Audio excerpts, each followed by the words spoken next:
A man in a faded shirt and worn shoes stood at the first-class boarding gate, valid ticket in hand. The woman behind the counter looked him up and down, then froze. She did not scan the ticket. She did not check the system. She only said cold and flat that he was not suitable for the cabin, that he might dirty the seats. Seconds later, security was called. But just then, one phone call connected, and the voice on the other end went live on national television, what turned the situation around instantly. The morning at Denver International moved in its usual steady rhythm, rolling suitcases, distant boarding announcements, the low hum of a coffee machine somewhere down the concourse. Nathan Cole stood near gate B-22 with a worn leather duffel at his feet and a boarding pass tucked between two fingers. His shirt was soft at the collar from too many washes. His shoes had walked too many sidelines. None of that bothered him. He had spent 23 years not caring what people thought of how he looked. What he did care about was the ticket in his hand. First class. Seat 2A. He had bought it 3 weeks ago late at night after staring at the screen for almost an hour. It was the first time in his life he had ever paid for a seat in that cabin. He had told himself he had earned it. He still wasn't sure he believed it, but the charge had cleared, and the boarding pass was real, and the flight to Indianapolis was leaving in 47 minutes. For Nathan, this was not a vacation. He coached varsity basketball at Lincoln High in a small district north of the city. The team had clawed its way into a national showcase tournament, the first time in the program's history. Most of the staff were flying coach. Nathan had paid the difference himself quietly, the way he did most things. He had told his assistant he wanted a quiet seat, a clear head, and a real night of sleep before the biggest week of his career. That was true. It wasn't the whole truth. The whole truth was that he had been working 2 jobs since his wife passed, and he had decided finally that he was allowed to sit in a seat he had earned. He moved toward the front of the line with the same posture he carried into every gym, shoulders square, chin level expression, unreadable. People who knew him said Nathan didn't get rattled. People who didn't know him often mistook that calm for indifference. It wasn't. It was a habit built from grief and discipline, and a long understanding that the world rarely rewarded people who lost their composure. The gate agent at the counter wore a navy blazer with a small silver pin that read, Elaine Brooks. She had been smiling a moment earlier at the couple ahead of him. The smile thinned the second Nathan stepped forward and slid his boarding pass across the counter. Her eyes moved from the pass to his face, then down across the faded shirt, the duffel, the worn shoes, and back up. She did not pick up the scanner. "Sir," Elaine said, "I'm going to need you to step aside." Nathan kept his hand near the boarding pass. "Is there a problem with the ticket?" "There's a question about the booking," she said. Her voice was flat professional, the kind of tone people used when they had already decided something and were arranging the words to sound neutral. "It doesn't match the typical passenger profile for this cabin." Nathan let that sit in the air for a second. "What does that mean?" It wasn't a question. Elaine seemed to register that. Her eyes flicked to the line forming behind him, then back to his face. "It means I need to verify a few things before I can let you board, sir."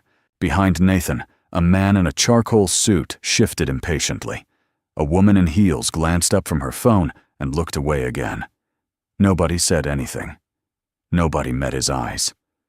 The line at gate B-22 had become very quiet, very fast in that particular way.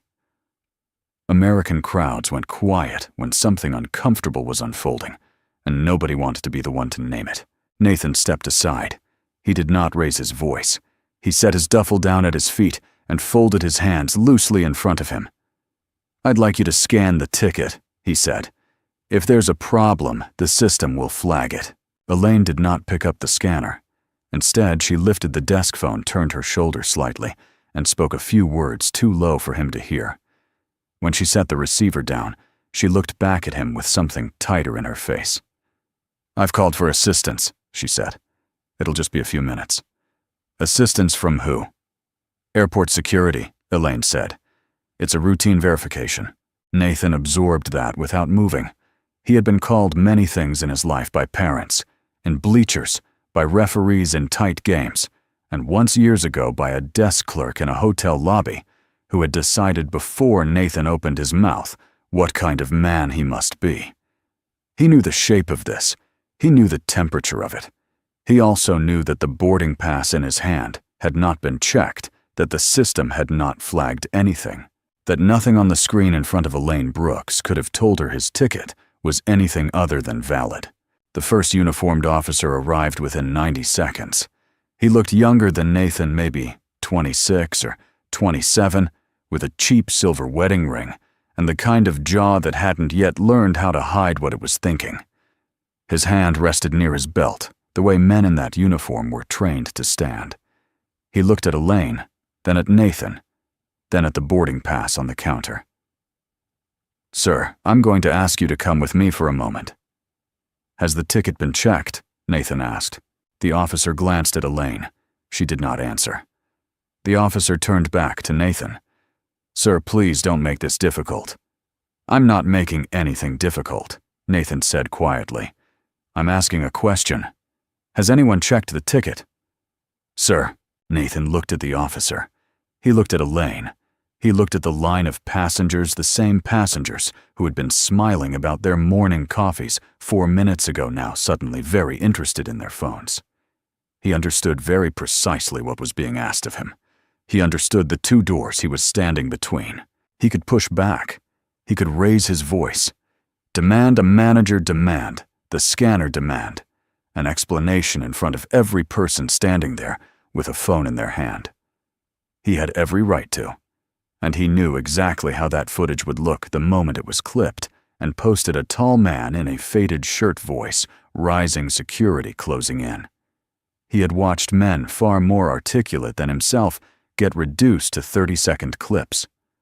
Once you became the man who shouted, you stopped being the man with the valid ticket, or he could do what they were waiting for him to do. Stay quiet. Step back. Let the morning swallow him. Miss the flight. Lose the seat he had bought. Let Elaine Brooks file whatever note she was going to file, and watch the next first-class passenger walk past him without a glance. Neither door was the right one. So Nathan did something else. He moved his hands behind his back slowly, in clear view of the officer, in clear view of every camera mounted in the ceiling of Gate B-22. It was the posture of a man who had nothing to hide and wanted that fact recorded. Then, without looking at Elaine, he spoke to the officer in a voice that carried just far enough to be heard by the people behind him. "I'd like to make one phone call," Nathan said, "before we go anywhere. That's my right." The officer hesitated. He glanced at Elaine. Elaine looked at the boarding pass she still had not scanned. Something in the air at Gate B-22 shifted by a single degree, small, but real, the way a room changes when someone with nothing to lose stops cooperating quietly. "One call," the officer said. Nathan reached into his pocket. The phone was old, the screen scratched. He scrolled past 2 contacts and stopped on a name he had not dialed in almost 6 years, a name attached to a man whose son Nathan had once coached, a man who had stood in Nathan's living room the night his wife passed and not said a single word for 3 hours because there was nothing to say. He pressed it. He lifted the phone to his ear, and while it rang, he kept his eyes level and unblinking on Elaine Brooks. He did not know yet that the voice about to answer that phone would within 4 minutes be coming through every television in the country. But Elaine Brooks did not know that either. The phone rang twice before a familiar voice answered. It was a voice that had narrated half of the country's evening news for the last 4 years, but it dropped its broadcast register the second it recognized the name on the screen. Coach Julian Cross said. There was something careful underneath the surprise, like a man checking a door he hadn't opened in a long time. "You okay? It's been a while." "Julian," Nathan said. His voice stayed low and even, but it carried across the few feet between him and Elaine Brooks. "I need a minute of your time," I'm at Gate B-22 at Denver International. I'm being held by a gate agent and a security officer. My boarding pass is valid. It has not been scanned. I'm not raising my voice. I'm not arguing. I just want a witness on the other end of this line." There was the smallest beat of silence on the call. Anyone who had ever watched Julian Cross on a Tuesday night broadcast would have recognized that small moment, the half-second he took before he committed to a story. "Stay on the line," Julian said. "Don't hang up. Don't move." Nathan didn't move. The young officer at his side stood with his hand resting near his belt, watching the call, watching Nathan's face, watching Elaine. Elaine had not picked up the scanner. The boarding pass still sat between her elbows on the counter, like something she didn't want to touch. "Sir," the officer said quietly, "you've made your call. Let's step away from the gate." "He's still on the line," Nathan said. "Sir, I'd like the gate agent to scan the ticket," Nathan said, addressing the officer directly, now his voice still calm. "That's the only thing I've asked for in the last 5 minutes. She has not done it. I'd like that on the record." A small ripple moved through the line of waiting passengers. A woman in a gray coat near the front had taken her phone out of her pocket. She wasn't looking at it. She was holding it at chest-height, lens forward. 2 seats down the row, a younger man in a hoodie had done the same. There were now at least 4 lenses aimed at the counter, and Elaine Brooks had begun to notice them. She straightened. "Sir, please. I am following internal procedures." "What procedures?" Nathan said. "That's not something I'm able to discuss at the gate." "You haven't scanned the ticket." "That's part of the procedure," Elaine answered, her voice tightening on the last word. Nathan let her sentence settle in the air without repeating it. The flatness of his silence did more work than any reply could have. He was simply letting the cameras hear what she had just said. In Nathan's ear, Julian Cross spoke again. "Coach, can you keep me on speaker for a second? I'm bringing a producer in." Nathan tilted the phone away from his face, just enough to thumb the speaker icon. The small voice from the device lifted into the air around the counter, low but audible to anyone within a few feet. "This is Julian Cross," the voice said, and a few heads in the line turned at the name. "I'm a national correspondent. I am currently on a live phone line with Nathan Cole at Gate B-22 Denver International. Mr. Cole has a valid first-class boarding pass that has not been scanned.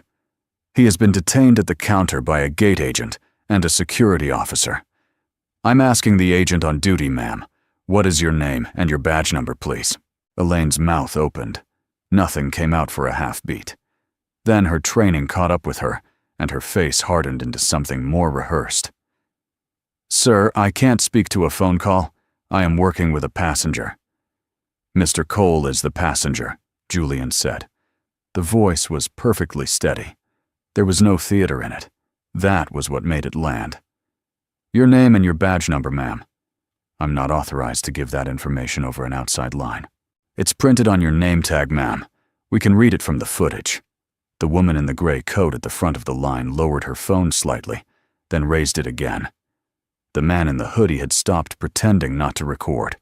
2 more devices came out behind him. Whatever Elaine Brooks had been operating on, a quiet decision, a quiet delay, a quiet erasure of one passenger from the morning, was no longer quiet. "Coach," Julian said, his voice shifting register again. "Stay where you are. Don't move. We're going live in 90 seconds. Nathan didn't answer right away. He looked at the officer beside him. The officer was looking at Elaine, then at the boarding pass, then at the 4 lenses aimed at the counter from the line. Something behind his eyes was beginning to recalculate.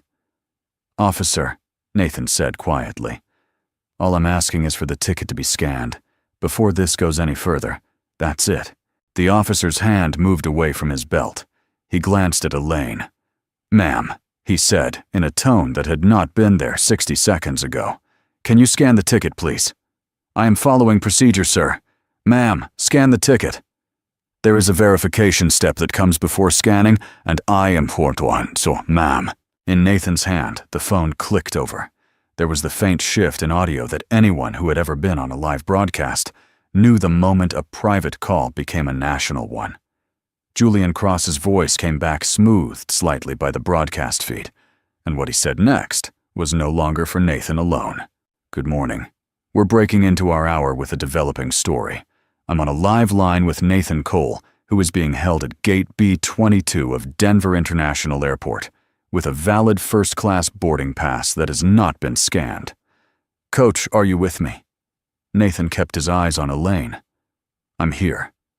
Tell me in your own words what's happening right now." The line of passengers behind Nathan had stopped pretending. Devices were up. A woman near the back had her hand over her mouth.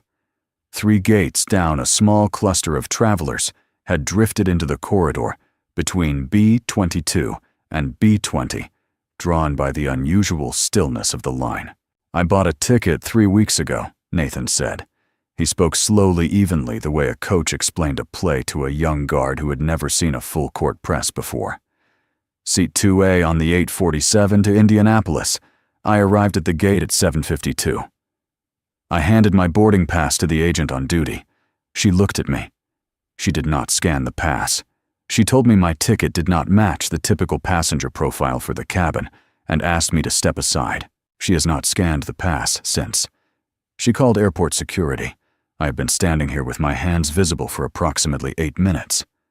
Has anyone given you a reason?" Julian asked, "for why your boarding pass has not been scanned?" "No."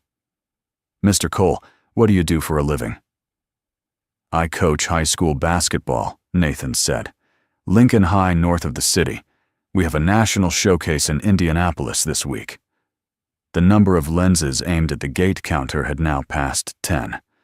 Somewhere behind Nathan, a man said very quietly, "Oh my God." A woman near the boarding doors had begun to cry without making any noise. Elaine Brooks lifted her own desk phone again. Her hand was no longer steady on the receiver. She turned her shoulder the way she had 8 minutes ago and tried to speak in a low voice. The cameras in the line picked it up anyway. 2 of those phones were already streaming. "I need a supervisor at B-22, Elaine said. "Immediately. There's a media situation." The phrase carried farther than she meant it to. Julian Cross, on the live broadcast, repeated it almost gently. "Ma'am has just described this as a media situation. Mr. Cole, for clarity, you didn't call our newsroom because you wanted media attention. You called because no one at that gate would scan a valid ticket. Is that correct?" "That's correct." "And up until you placed that phone call, what were your options?" Nathan considered that. The officer beside him had taken a small step back away from Nathan, closer to the counter. It was a tiny piece of body language, but every camera in that line caught it. The officer was no longer standing with the gate agent. He was standing between her and the passenger, and the angle of his shoulders had changed. "My options," Nathan said, "were to argue, which would have been used against me, or to stay quiet and be removed. I didn't want either of those to be the only record of what happened here this morning." There was a silence on the broadcast that was not empty. Anyone who had ever produced live television knew the value of a silence like that. Julian Cross let it stretch for 2 full seconds before he spoke again. "We're going to stay on this line," he said. "Folks, this is unfolding in real time. We've reached out to the airline for comment. We have not, as of this moment, received a response." Behind the counter, a second woman had appeared, taller, mid-50s navy blazer, a different kind of pin. The supervisor on duty, a woman named Patricia Lane. She took one look at the line of cameras, one look at Elaine's face, one look at the boarding pass still untouched on the counter, and her professional expression went to a place very deep behind her eyes. "Ms. Brooks," Patricia said, her voice low. "Step away from the counter." "Ma'am, I was following." "Step away from the counter." Patricia reached for the boarding pass. Her hand was steady. She picked up the scanner. The motion was small, almost casual, the kind of motion a gate agent performed 500 times a day without thought. The device beeped once, clean and bright. A green light flashed on the small screen at her elbow. The display read in small white letters, "Valid Seat 2. A boarding. The beep traveled. The cameras picked it up. The broadcast picked it up. Somewhere in a control room in New York, a producer named Vanessa Hill leaned closer to her monitor and said something quiet to her director, and the chyron at the bottom of the national feed updated in real time. Ticket. Confirmed valid Denver gate incident. Nathan did not move. He did not smile. He did not look at Elaine Brooks. He looked at the green light on the small screen at the white letters, and then only then did he turn his head a quarter inch toward Julian Cross's voice in his hand. "It went through," Nathan said. "On the first try." "We heard it, Coach." "It would have gone through 8 minutes ago," Nathan added, "if anyone had been willing to try." Patricia Lane closed her eyes for the briefest moment, and when she opened them, she was looking past Elaine, past Nathan, past the line of cameras into something Nathan recognized the face of a manager, calculating in real time exactly how much of a career she had just inherited the cleanup for. Elaine Brooks had not moved away from the counter. She was standing 2 feet to the side of it, her hands at her sides, her badge still pinned to her chest. Whatever she had decided 8 minutes ago, whatever shape she had been so sure of when Nathan first stepped up was still on her face. She had not yet reorganized it. She did not know how. The young officer beside Nathan cleared his throat. "Sirs," he said, and now he was not addressing the man he had been told to detain. He was addressing a passenger with a valid boarding pass. "I apologize for the inconvenience. The gate is yours." "I appreciate that," Nathan said. He did not move yet. On the broadcast, Julian Cross was speaking again, his voice taking the careful rhythm he used when a story had just turned. For viewers who are joining us, what you have just witnessed is the scanning of a valid first-class boarding pass that for the previous 9 minutes was held at this gate without being checked. The passenger, Mr. Nathan Cole, was detained without cause. The agent involved has been identified as Elaine Brooks. The airline has not yet provided a statement. We will stay with this story. Around the gate, the cameras did not lower. If anything more had appeared. Travelers from gates B20 and B24 had drifted closer. Patricia Lane was speaking in low, fast sentences into her own desk phone. Eyes on the floor, eyes on the scanner. Eyes anywhere but on the line of devices pointed at her counter. For a moment, standing in the middle of all of it, Nathan felt something he had not felt in the last 8 minutes. It was not vindication. It was not relief. It was something quieter and harder and older, the awareness of how thin the margin had been. He had made one phone call to a number he had not dialed in almost 6 years. If Julian Cross had not picked up, if Julian Cross had not been at his desk, if a producer in New York had been 1 second slower clearing the broadcast feed, if Patricia Lane had taken 3 more minutes to walk to the counter, if even one of those small pieces had moved differently, Nathan would have been escorted out of this concourse by now, and the only record of the morning would have been Elaine Brooks's note in an internal file.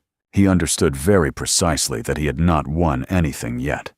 He had only survived the part where the system most wanted him to disappear. What came next would not be decided at this counter. It would be decided in the rooms above it, the rooms with logos on the walls and lawyers on speakerphone, and in the rooms much farther above those. Patricia Lane lifted her head from her phone. Her eyes met Nathan's across the counter. She did not speak. She slid the boarding pass back across the counter with 2 fingers, gently the way a person handed back something they had no right to be holding. "Mr. Cole," Patricia said, "we'd like to escort you to your seat." Nathan picked up the boarding pass. He picked up the duffel at his feet. He did not look at Elaine Brooks. He did not need to. Every camera in the corridor was looking at her for him. He walked toward the jet bridge. The young officer fell in half a step behind, no longer escorting him out, now escorting him through. The line of cameras followed in a slow, silent arc, lenses tracking across the floor like a tide. In Nathan's hand, the phone was still live. Julian Cross's voice was still in it, narrating in that low broadcast register, telling the country in real time exactly what they had just watched. And behind Nathan, the airline's logo glowed white above an empty counter with a supervisor at the keyboard, an agent at her side, and 9 minutes of footage already loose in the world that no internal procedure could pull back.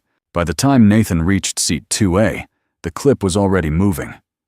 A 38-second cut from the woman in the gray coat, the one who had raised her phone, first hit social media before the cabin door closed. It opened on Elaine Brooks's face, freezing on the line. It doesn't match the typical passenger profile for this cabin, and ended on the green light at the counter.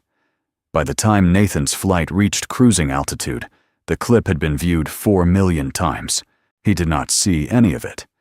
He sat in seat 2A with the duffel beneath the seat in front of him and his hands folded in his lap. A flight attendant, careful and quiet, asked if he wanted water. He said yes. She brought it without ceremony. He drank it slowly.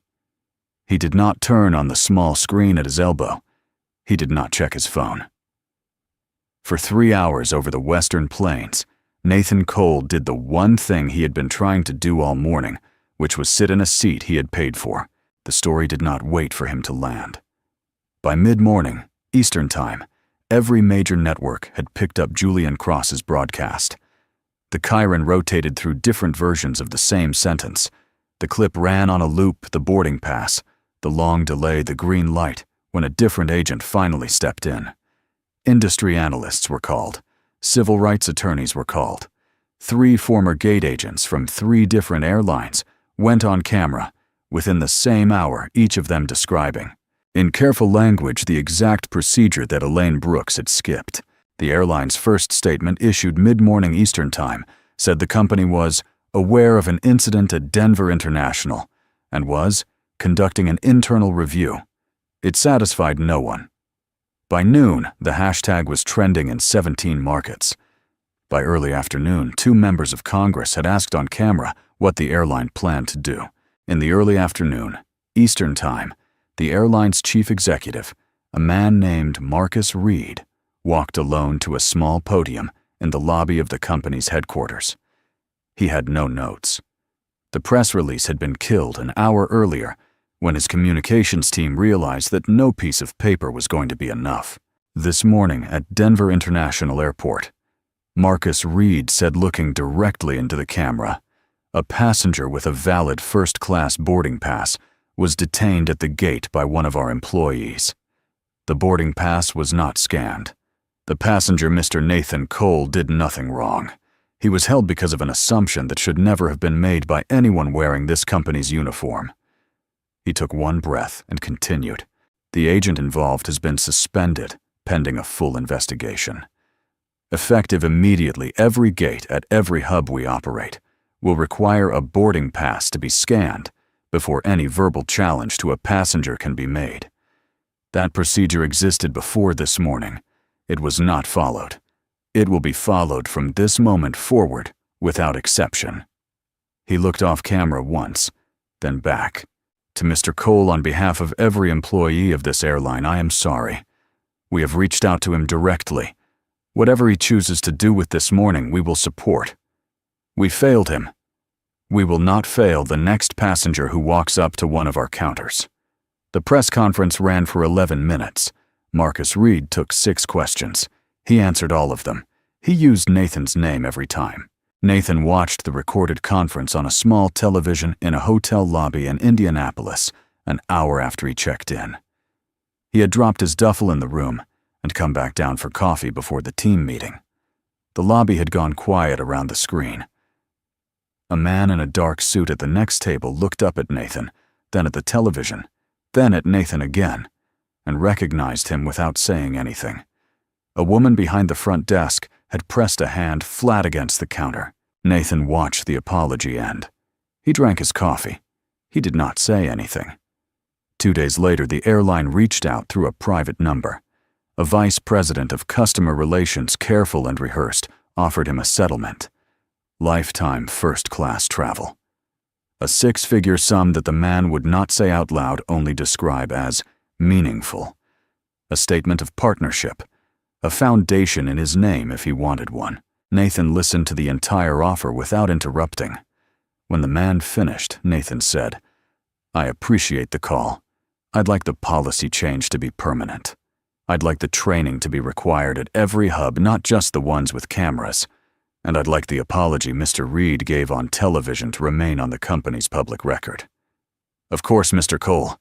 That's already in motion. About the compensation, I don't want it," Nathan said. "I bought the seat. I sat in it. That's all I needed from you." The line was quiet for a moment, in a way the vice president hadn't been trained for. Nathan let him have it. Then he said, "Thank you for the call," and hung up. He told no one about the offer. Not the assistant coach. Not the team. Not Julian Cross, who had sent a single text the night of the broadcast that read, "Only, anytime, always." Jay Nathan had texted back 2 words, "Thank you." He had not been ready 6 years ago to keep the friendship that had cost him things he didn't talk about. He was not ready now to use it for anything but what it had been used for that morning. Some debts a man paid by not asking for more. The Lincoln High team played the showcase. They did not win.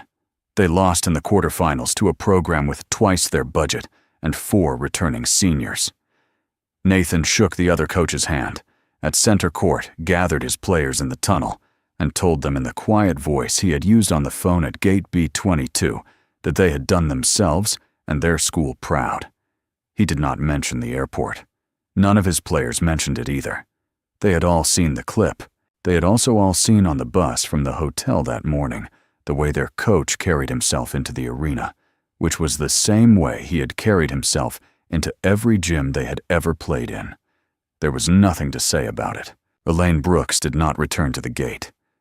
The airline's investigation, made public 11 days later, found that she had violated 3 separate procedural requirements in the 9 minutes she had held Nathan's boarding pass. She was terminated. She did not give an interview. A reporter found her once in the parking lot of an unemployment office in suburban Denver and asked her on camera what she would say to Nathan Cole if he were standing there. She looked at the camera for a long moment. Then she said, "I would say I was wrong." She did not say anything else. The clip was 19 seconds long. It was the only sentence she ever said publicly about the morning of November 4th. Nathan flew home from Indianapolis on a Sunday night, and coach on a different airline. He had not chosen the carrier for any reason other than the schedule. He sat in a middle seat near the back. The man next to him, a salesman returning from a conference, recognized his face halfway through the flight and started to say something. Nathan met his eyes once kindly, and the man understood and went back to his book. When the plane landed in Denver, Nathan stood in the aisle with the other passengers waiting for the door to open. He did not feel triumphant. He did not feel finished. He felt the way he had felt on 1,000 other Sunday nights, walking out of a gym after a long road trip, tired, clear, grateful for the quiet and ready in the morning to go back to work. He walked off the plane the same way he had walked onto it, hands at his sides, boarding pass folded in his pocket. A man who had paid for his seat sat in it and gone home.